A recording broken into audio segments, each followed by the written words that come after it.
Hey Ryan, how we doing? Good. What's up, Josh? Not much, man. Just happy to talk to you. I just want to ask you a little bit about, Kyle Trask and how he's looked, what that means to you, them drafting a quarterback early in the draft, and how much harder you have to work to cement your spot on this roster. Kyle looks good, really good, especially compared to a lot of rookies that I've seen here. He's got a good arm. He's pretty accurate. He's still picking it up, which it takes a while as a rookie quarterback in this league. But I think he's going to be just fine. And then, I talked to the Bucs before I resigned, and they kind of told me the gist. And so then they said that they wanted to bring another guy in, draft a guy, and then they were probably going to re-sign Blaine. So I knew what I was getting myself into. Next, we'll go to Greg Allman. Hey, Ryan, thanks for doing this. Given kind of where things are with the quarterbacks, like you said, with Trask here, with Blaine here, if it came down to it, obviously the Bucs carried 4 quarterbacks last year. If it meant being the 4th on the practice squad, is that something you're amenable to, if that's what you're looking at for the fall? Yeah, obviously I'd love to be on the team in any way. So if that's what it is, that's what it is, Tell me, obviously you get a chance here in OTAs to get reps with Tom not here, with Blaine not here. How much does that help you in terms of being able to kind of be more front and center, at least in terms of the reps and the opportunities you get in practice?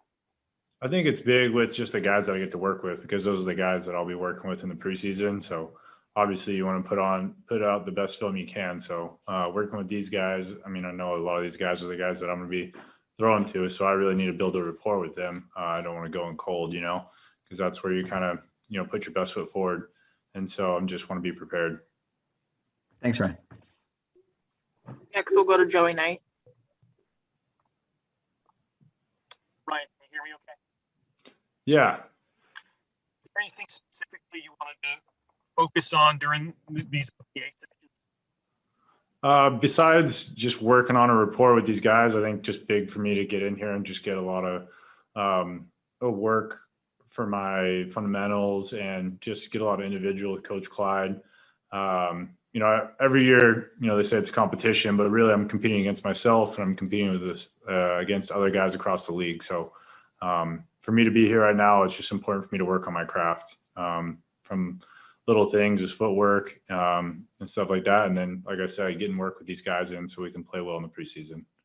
I don't know if we've spoken to you since the season ended, but you've become known globally as Tom Brady's wingman. What's your reaction to that? Yeah, it's been a crazy offseason. Obviously, the boat parade was a lot of fun. And then from there, we've just had Kentucky Derby, UFC fight. So it's been a lot of fun. Been a very fun offseason. I like winning the Super Bowl.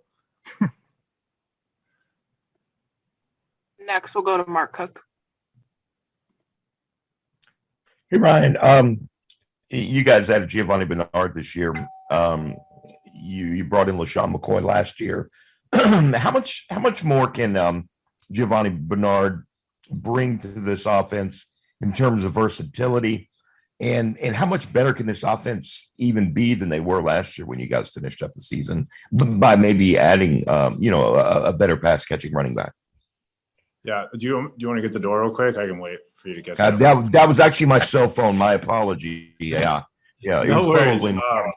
But it was a great question. Oh, there it goes again. No, Gio. I think Gio's huge. Somebody that specializes in that. I think he's going to have a bunch of catches this year. I think he's going to be a big part of our offense, especially with how safe teams play us. They just drop a lot of guys in coverage. So I think Gio's going to have a lot of opportunities. I think Tom's going to love him. Very good. Let me grab the door. Thanks, man. Next, we'll go back to Greg Allman. Ryan, if I can go back to the boat parade as well, I just want to ask you if you realized immediately how big a thing that would be. You're on T-shirts, man. It's just what that's been like. Yeah, no, I definitely had no idea it was going to blow up like that. And it's a lot of T-shirts, a lot. It's cool. I'm glad that everybody's enjoying it. My family loves it. Love to get a little cut, but it's okay. It's fine. I appreciate seeing the T-shirts, getting tagged in a lot of photos. So it's cool. Thanks, Ryan. We have time for a few more. Next, we'll go to Leo Haggerty. Ryan, Bruce talks all the time about putting stuff on film. How important is it in practice at this time with OTAs to put up positive things on film? It's always good to put up positive stuff on film. But this time of year, guys aren't really going to lose a job. The big thing this time of year is, they just want to see that you can pick up a playbook, where you're at physically. So it's always good to put good tape out there, no matter when it is, because everyone's always watching and they're always grading it. So you got to just keep doing it. Last question will come from Josh Allen. Ryan, you've been on this team for quite a while now, and I think if you make the roster, or if you're on the team in general, you'll be the longest tenured quarterback in Buccaneers history. How has the offseason so far changed, being champions and with obviously Brady here and, coming out of a COVID offseason? Have you seen a difference in the way the attitude, the culture, the change and everything has gone on? I definitely have. I actually ran into Testaverde this offseason at a golf tournament and talked to him a little bit about that and just how it's kind of shaken out and how I've just been here for a really long time. I'm fortunate to be here this long, and I'd love to be out there and be starting every game, but it is what it is. You play the cards that you're dealt. And I'm sorry, I forgot the second part of your question.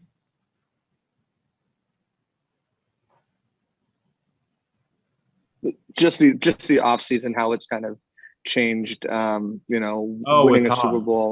Tom, yeah. Well, I think before even winning the Super Bowl, you could tell as soon as we signed Tom, everybody was like, all right, I got to be on top of my game because I don't want to, let Tom down. I know Tom's going for 7. Obviously I want to win a Super Bowl, and that's where the standard is. But then, you add Tom, and there's really only so many guys across the league that you can put on a team.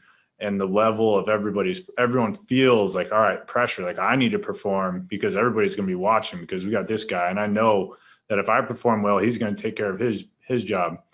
But I mean, outside of, Tom and Drew Brees, Peyton Manning, if you add a guy like that, it's just an instant like accountability factor. Everybody's got to be on top of their game. And you saw that right away. And for an NFL team with a bunch of grown men to be able to look up to that one guy because they've seen him do it. There's only so many guys that have done it. Obviously, he's done it the most, won that many Super Bowls. It has an interesting effect on the locker room. And it reminded me of when I was in New Orleans with Drew. Just everybody knew, like, all right, I just got to take care of my business. And I know Tom's got us.